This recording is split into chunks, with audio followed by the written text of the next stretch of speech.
Hi guys, welcome back to How to Online. In this video, I'm going to show you how to make boomerang video from camera roll on Instagram, right? So just go to the Instagram mobile application here, and after that, if you plus here or if you plus here or if you plus here, you can just go to this here, right? So this is, I will just go into the story mode, and here on the right side, you can just get a feature that is called boomerang. So if I just click on here, and after that, I can record the boomerang, right?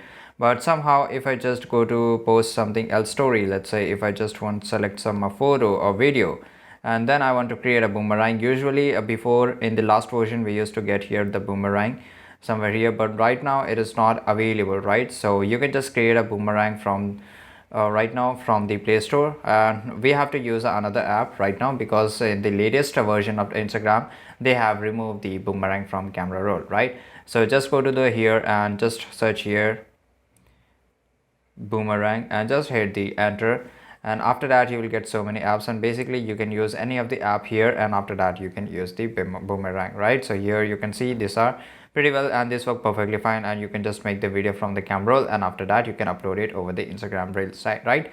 So this is pretty easy guys. If you found this video really interesting, make sure to like this video, subscribe channel, and see you guys in the next video.